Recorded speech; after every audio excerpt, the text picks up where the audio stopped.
North Carolina vinyl picker here on a Sunday night, and I promised to do a little review here of a few albums. These are some of my um, analog albums, or are they digital albums? Well, I took a deep dive and did a little bit of research on these different records here. I'm going to run through them real quick. I've seen all of the videos from Michael and Firmer and everybody, and I've been listening to Rachel and her guest and Mazzy's take and a bunch of other people's take and stuff. I just wanted to run through these real quick and just give you my take on what digital versus analog. Most of my records are analog. They're mostly old, and in that being a vinyl picker, I look for old stuff. So I'm always on the hunt for 70s records and some early 80s, like 60s, late 60s, 70s, mostly 70s, and a lot of them are analog. Come to find out, probably some of them are digital. At a certain point, I have some jazz albums that say digital right on them. So, but anyway, let's get right into these. I'm going to show you these real quick, and then I'll show you what information I found out. So this is Nautilus Half Speed Masters series. These are super discs, and these were out for a period of time, and I'm not sure if they still make these or not. I don't believe they do, but correct me if I'm wrong. And this is a 1976 release of Dreamboat Annie, and I picked this up at a record show for like 25 bucks. I thought I had a pretty good deal, and it's a 1979 release. I couldn't find out whether or not this was analog or if this was digital on this particular one. And the next one we have is On the Threshold of a Dream, and this also, well, it's a shiny release. A beautiful cover and beautiful pictures on the inside. This is a 1969 release, and this is the 1981 re-release on Super Disc. This is another one of those Super Discs by Nautilus Recordings. Listen to the difference. And inside of all these, they have, this one here, this particular one, has a sleeve on the inside. The Heart one didn't have anything on the inside, but originally it had the lyrics, had a lyric sheet in there. But this one doesn't say whether or not it's analog or digital, but it does say on the back, it says, High Speed Masters, listen to the difference. A Nautilus Super Disc is a recording that reproduces, with startling accuracy all of the musical energy and dynamics recorded by the artist on the original master tape. Our super discs are created using state-of-the-art technology and the finest imported virgin vinyl. That's what these claim. So it does say on here that it's recorded by the artist on the original master tape. So there you go. So apparently the super discs were from master tape.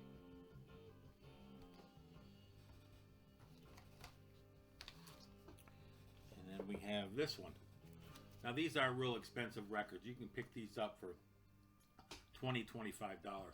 This one here is, of course, Loggins and Messina, and it's their Full Sail album.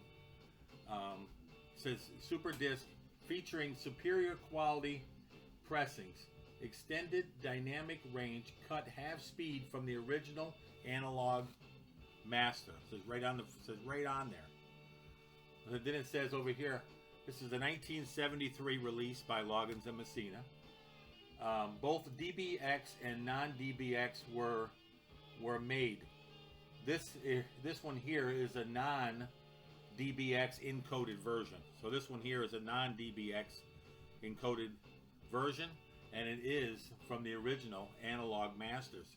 And this was all the way back in 1973. But I don't know when this was actually released by, I don't have it on here as when it was released by Super Disc. But the original album was in 73. So this would have been sometime after maybe late 70s, early 80s that this was released on by Nautilus Super Disc. It has the Columbia over here. So that's all of the Super Discs I have. Then we have Master Sound audio file pressing. This here is a half-speed master, extended range recording of heavy weather by Weather Report.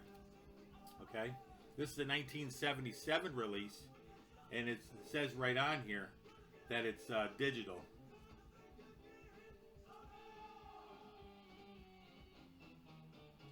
I was trying to find out where it said it on here.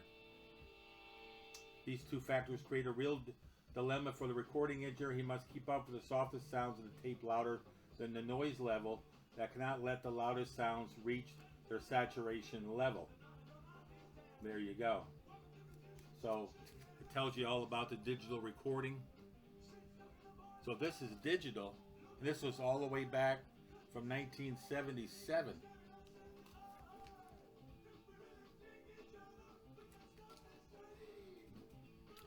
Then we have Aldi Meola Elegant Gypsy. This is a Master Sound audio file pressing, half-speed master, CBS, master disc, cut by Robert Ludwig, audio file pressing, 1977 release.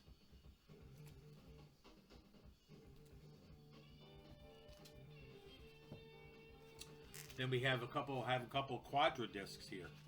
Now quadra disc, there's a Carly Simon quadra disc.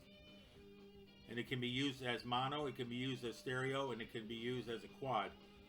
It was cut that way. 1971 release.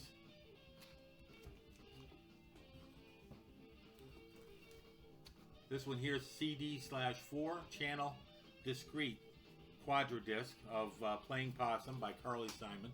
Another quadra disc. 1975 release. This cutting engineer is Doug Sachs on this, and at the mastering lab.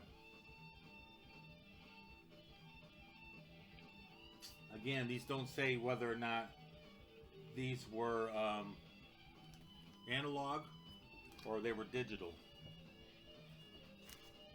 Quadraphonic. This one here, Santana. Now this one here talks about the master tape. And this is a 1972 release. And this one here says the SQ disc then carries it to the grooves in two different kinds of signals.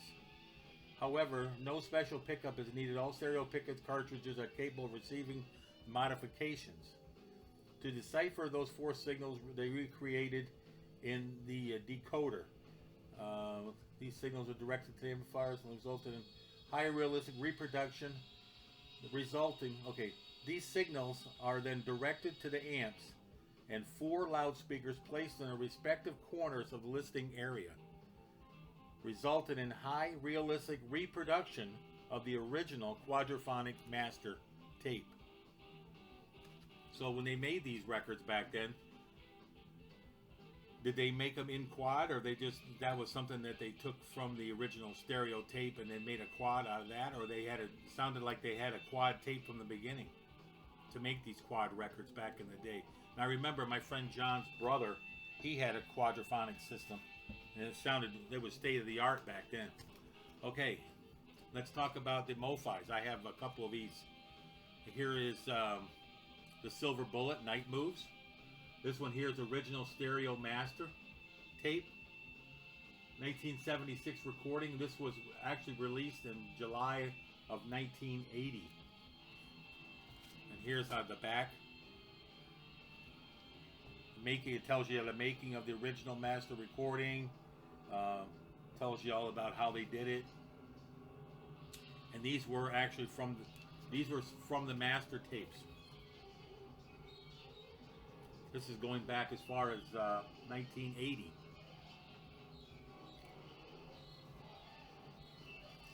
Then we have Poco, the original master series, master tape. This one here, 1979 release on MoFi, and it was the album was actually released a year earlier in 1978. So 79, it was done with MoFi, and this is the old sleeve that they inserted. And then after this one, I'm going to show you what it looks like on the new sleeve. Emerson, Lake and Palmer, pictures at an exhibition. See, they changed it. They changed the in sleeve, and this was a 1972 recording, and this was recorded in 1979 onto the original master recording. And then the Mobile Fidelity talks about Mobile Fidelity down here, and it talks about how they made these records. Then here's probably my best one that I have, and I don't have very many, as you can tell. This is all I got. The original master recording of Supertramp Crime of the Century, and I got a good price on this, but come to find out when I got it home, it has a skip in one of the songs. This is a 1974 release. It was made into this MoFi in 1977, and this was the first pop music LP titled reissue by MoFi. This was the very first one they did as far as pop music, Crime of the Century. This was the first MoFi the first album that MoFi did, and this is from the original master recording. And again, it tells you on here, it's got a date down here, 1979. So there you go. So after going through all those, I kind of figured out which ones were analog and which ones were digital. It doesn't seem like I have too many digital at all, and mostly these are all from the master tapes, according to what I read on these. So that's my take. I just wanted to go ahead and share with you people out there which ones I have. And I also, you could get into the Steely Dan's, and you can get into the Dire Straits albums. I have some of those, and the Robert Ludwig pressings, and those all sound fantastic also. So I'm currently going through my 50, and I'm enjoying that. Haven't had really much time today to do much. Going through my records, and as I go through my records, I'm probably pulling out about 250, 300 albums for my sale in the fall, and that will be because I buy records all the time. I buy them at Goodwills and stuff. I get them for 40 cents, $1. But we can go through 50 tonight, and we can knock 50 more out. I'm trying to get this done so I can move on with. I have a lot of shows planned, so let me go ahead and put some music on here, and we'll go ahead and do these 50 real quick.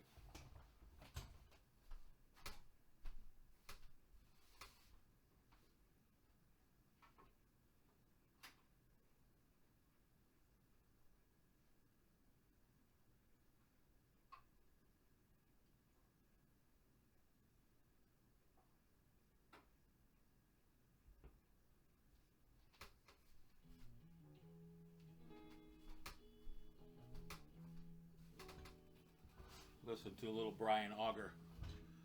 Okay, so seeing how we're in the where are we at?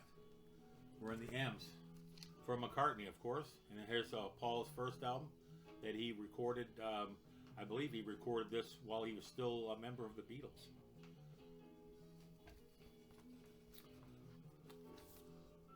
Here's Paul Revere and the Raiders, Spirit of 76. 67, sorry about that. Spirit of 67.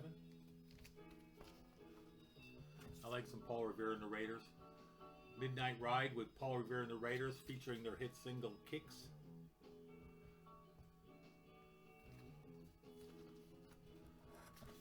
And we have Paul Simon, Still Crazy After All These Years. This record cover is a little bit roached, but the album plays fine. It looks really good. I like me some early Paul Simon, and I found this one for a couple bucks. It's his greatest hits. Pavlov's Dog, timestamp promo, and Bill Bruford is on this record. Pavlov's Dog is was an English progressive band, I believe, and it's a white label promo. Penguin Cafe Orchestra. I really like this band a lot. Their records are really hard to find, and their CDs are even harder. And if you find them, they're really expensive. They're on the EG. A lot of the King Crimson stuff was on EG. Pentangle, Found this album at a thrift store over in Black Mountain, and I paid a couple dollars for it, but it's not in the best shape. There's Pentangle, Cruel Sister. I like Pentangle, they're a good band. Like folk rock. Two Sides of Peter Banks. Of course, Peter Banks, guitar player for Yes, for their first two albums before we left, and was kicked out of the band, whatever. And Steve Howe had joined, and now the best run. Yes is pretty much the Steve Howe band now. Pete Barden, Speed of Light. Pete Barden's the original keyboard player for Camel.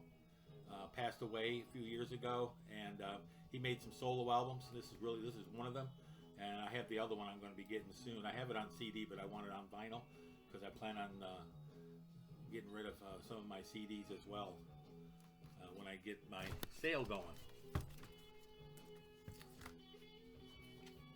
Wind of Change, Peter Frampton. I have like his first 5 or 6 albums. I've seen Peter Frampton in San Diego. Frampton Comes Alive tour. Great show. Here's Frampton's Camel. Here's Something Happening. These are all great albums.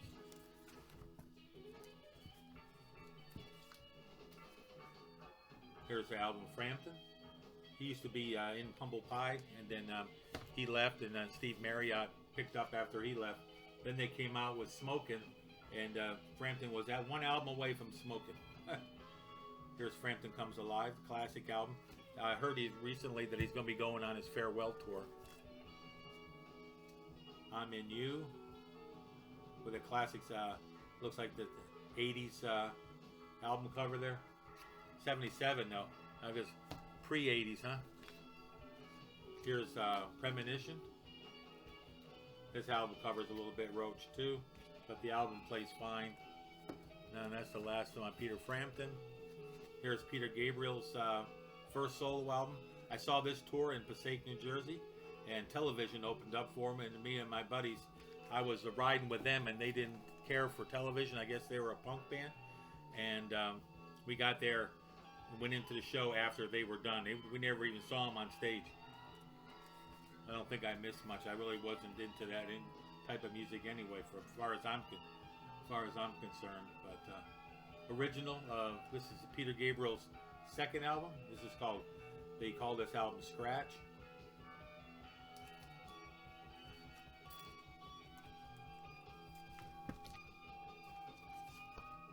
Peter Gabriel's third album, Melt. Peter Gabriel's third album, Melt, in German. It's all sung in German. He did 2 albums that way. He did that one and this next one. Peter Gabriel's Security. In the US it was called Security, and in the UK I think it was just called Peter Gabriel. Here's Peter Gabriel's Security, sung in German.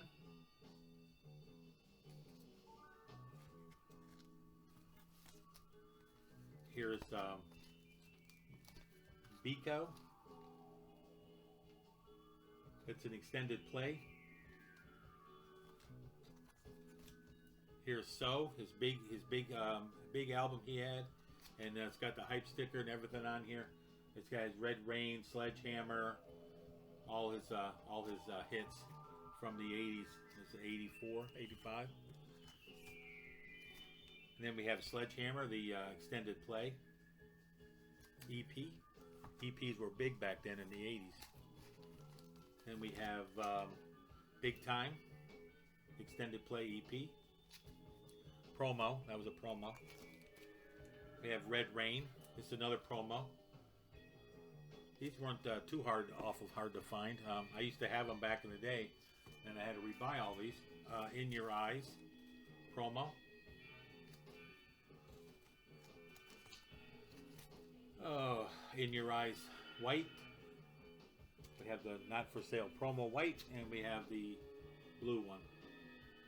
They came out in 2 different colors. Then we have the Peter Gabriel live in Athens, 1987, and I seen this tour. This is where he laid back and everybody passed him around. And "Lay Your Hands on Me" was the song. I saw that show in, I believe it was in New Haven, Connecticut. Great show. Seen Gabriel 3 times. Peter Moffat, keyboard player, plays jazz fusion.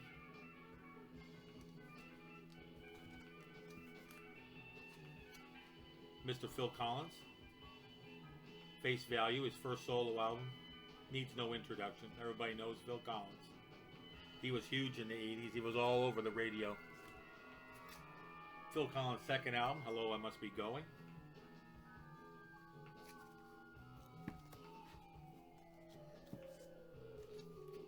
Phil Collins' major hit, No Jacket Required. His third album was Sussudio and One More Night. Just full of hits. Had like 4 or 5 number 1 songs on this album. Then we have Phil Manzanera. This is 801 Live. And Eno's on this, and Francis Monkman, Simon Phillips. Phil Manzanera was in Roxy Music. He was also played on some of David Gilmour's solo albums. Here's another Phil Manzanera album, Primitive Guitars. He's an exceptional guitar player. Here's another Phil Manzanera album, Impossible Guitars.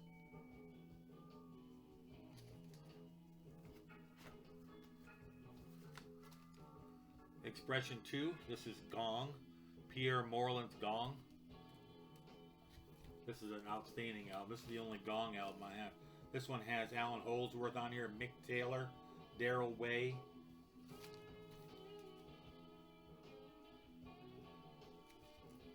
I need to get me some more Gong. Now we're talking the big boys here. Piper at the Gates of Dawn remaster. Stereo remastered in a heavyweight 180 gram vinyl. There's Piper. Stereo. I need to get Piper in mono. Saucer Full of Secrets. This is the mono release.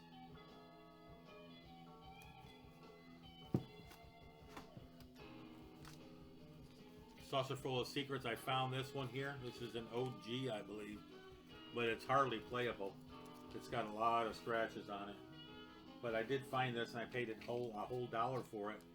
I think I told the story about, I don't know, 4 or 5 months ago when I walked into this antique mall in Hickory, and I found the album cover, and I searched through about, I don't know, 5,000 albums, maybe 3,000 albums. I kept looking and looking and looking. I was going real quick, and then I found the album. It was by itself on another table, and then I frankly put the album with the jacket, and then I told the lady, and she it was all the albums back there. She says they're $1. I said, okay. She goes, you found Pink Floyd for $1? I said, yeah. I said, it's not in the best of condition, but it might be one of them ones I can put in a frame and put on the wall. I don't think it's going to be playable, but it's cool to have, and it's on Tower Records. So it's a nice little thing to have. Adam Hart Mother.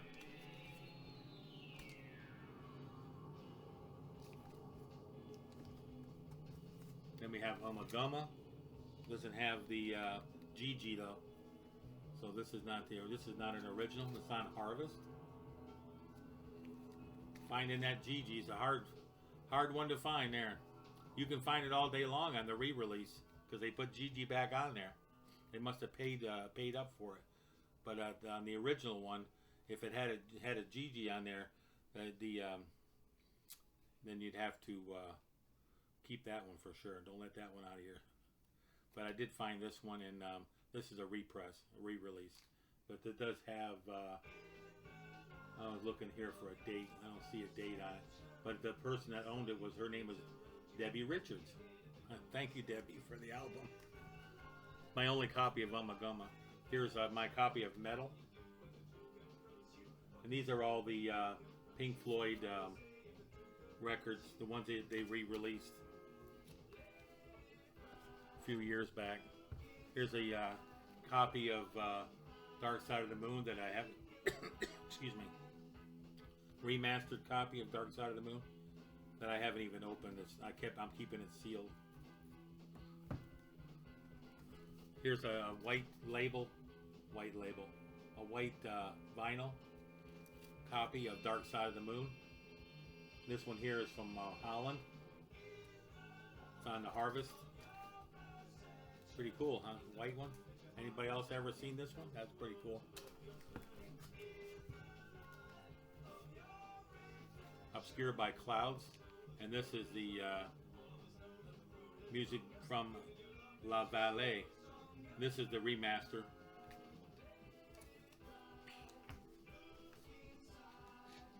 And here's Pink Floyd, Wish You Were Here.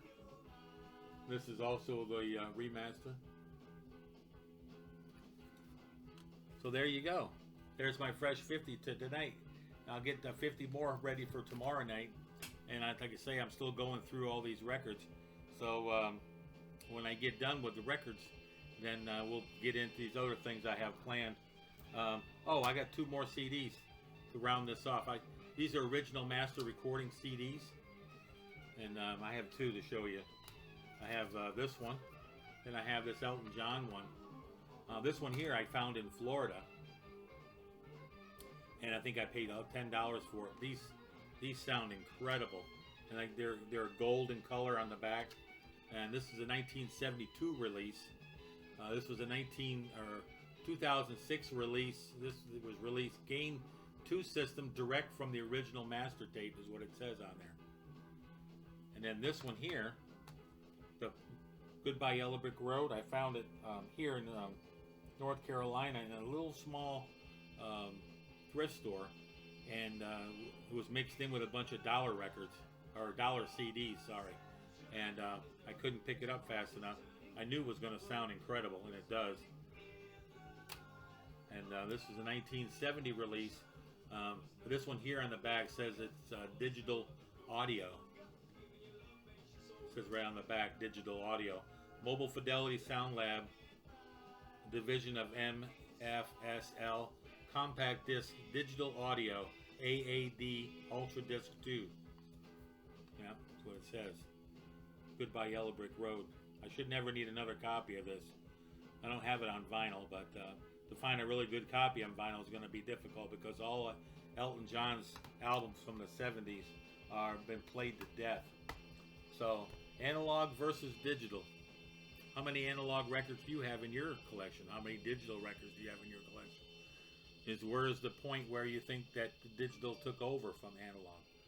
Would have been late 70s, early 80s? A lot of the 80s records sound to me like they're digital. Not a lot of the jazz records. I have a lot of jazz records that say digital on them. But apparently, I guess digital goes back a little further than that compared to what I've been listening to on the VC. So everybody be good out there. Take care. I'm going to wrap this up for tonight. We'll see you tomorrow night with a fresh 50. And we'll work our way into the M, N, N, O, P, Q, R, S, T, U, V, W, X, Y, and Z. And when we finish this up, then we can get on with, I got about 4 different things I want to do. So, and I'm trying to squeeze in a few things as we go along here instead of just showing you 50 records. So, if you like the show, hit the subscribe button and then ring the bell. Be good out there, support the troops, and God bless them. And everybody take care. Hope you all had a good weekend. Try to stay cool. And it's going to be a couple more hot days here before we get on the other side of this heat wave. So we'll talk to you soon. We'll see you tomorrow night. Bye for now.